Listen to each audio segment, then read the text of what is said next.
Photosynthesis food making process in plants. तो पौधे जिस प्रोसेस से अपना भोजन बनाते हैं उस प्रोसेस को हम क्या कहते हैं? तो food making process in plants photosynthesis. तो ये जो प्लांट्स अपना भोजन बनाते हैं उस प्रोसेस को हम फोटोसिंथेसिस कहते हैं। तो leaves are the food factories of plants. तो खाना बनाने की फैक्ट्री कहाँ होती है प्लांट्स में? तो खाना बनाने की फैक्ट्री लीव्स में होती है, यानी पत्तियों में होती है। Therefore all the raw materials must reach the leaf. और इनके जो रॉ मटेरियल्स होते हैं वो कहाँ पहुँचते हैं? लीफ में पहुँचते हैं। तो water and minerals present in the soil are absorbed by the roots and transported to the leaves. Water and minerals present in the soil. Water और मिनरल्स सॉयल में प्रेजेंट होते हैं और एब्जॉर्ब्ड बाय द रूट्स। और ये कहाँ absorb होते हैं? रूट्स में।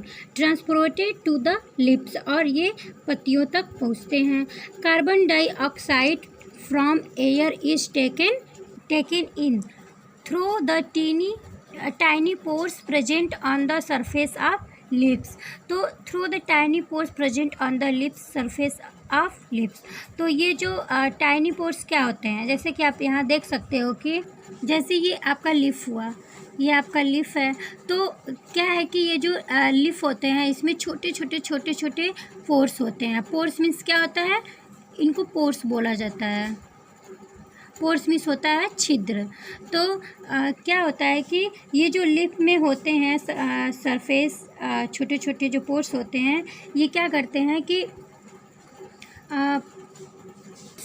these pores are surrounded by God cells. Such pores are called stomata. तो ये क्या करते हैं कि ये जो कार्बन डाइऑक्साइड को हवा से ले लेते हैं और इस पोर्स को हम किस नाम से जानते हैं? Such pores are called stomata. इनको हम स्टोमेटा कहते हैं। सेल्स कोशिका। You have seen that buildings are made of bricks.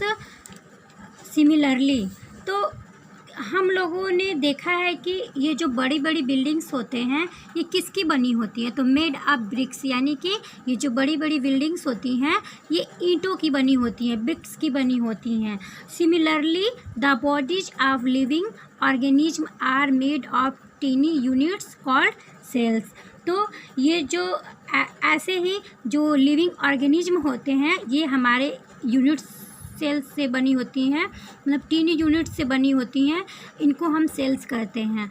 तो cells can be seen only under the microscope.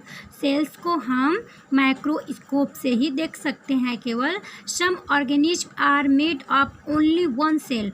कुछ ऑर्गेनिज्म केवल एक सेल के बने होते हैं। The cells is enclosed by a thin outer boundary called the cell membrane. जैसे कि आप इस चित्र में आप देख सकते हो कि जैसे ये आपका सेल हो गया, ये सेल है और सेल्स के बाहर ये जो सेल के बाहर ये जो बाउंड्री सी होती है इसको हम सेल मेम्ब्रेन बोलते हैं। इसको हम सेल मेम्ब्रेन बोलते हैं। तो ये हमारा हो गया cell. Most cell have a distinct centrally located spherical structure called the nucleus. The nucleus is surrounded by a jelly like substance called cytoplasm. तो आप देख रहे हो कि ये आपका सेल हो गया। तो सेल के बीचों बीच एक छोटा सा स्ट्रक्चर होता है। ये जो छोटा सा स्ट्रक्चर होता है इसको हम न्यूक्लियस बोलते हैं। इसको हम क्या बोलते हैं? न्यूक्लियस बोलते हैं। और न्यूक्लियस, ये आपका न्यूक्लियस हो गया। न्यूक्लियस के ये जो सराउंडेड बाय जो इसके मतलब बाहर क्या होता है कि एक मतलब उसके चारों तरफ एक जेल जैसा, जेली की तरह एक सब्सटेंस होता है जिसको हम साइटोप्लाज्म बोलते हैं। जिसको हम क्या बोलते हैं? साइटोप्लाज्म।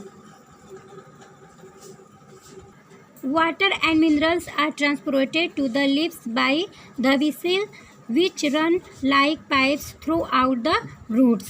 तो वाटर एंड मिनरल्स, ये जो वाटर मिनरल्स होते हैं transported to the leaves by the vessel. तो ये कैसे ट्रांसपोर्ट होते हैं पत्तियों में, जैसे कि आप मान लीजिए कि यहाँ पे जैसे आप मान लो कि ये आपका ये रूट हो गया, ये आपका रूट हो गया, ये ज़मीन के अंदर रहते हैं। ये रूट कहाँ होते हैं? ज़मीन के अंदर। तो ज़मीन के अंदर क्या होते हैं? वाटर एंड मिनरल्स होते हैं। तो इनमें एक वेसल पाइप्स, यानी कि इस सिस्टम में एक पाइप सी इतने पतले पतले पाइप होते हैं। तो ये क्या होता है कि इन यहाँ से क्या होता है कि इनको जो वाटर मिनरल्स मिलते हैं उनके ब्रांच में जाते हैं, ब्रांच के बाद उनके पत्तियों में चले जाते हैं। तो कैसे इनको रूट से मतलब लीफ तक कैसे भोजन पहुँचता है? Pipes throughout the root, the stem, the branches and the leaves. तो स्टीम में पहुँचता है, फिर ब्रांचेज में जाता है, फिर लीव्स में पहुँच जाते हैं। They form a continuous path और passage for the nutrients to reach the leaf. और इनके जो न्यूट्रिएंट्स होते हैं वो पत्तियों तक पहुंच जाते हैं। दे आर कॉल्ड वेसल, इनको वेसल्स बोलते हैं। You will learn more about transport of materials in plants in chapter 7।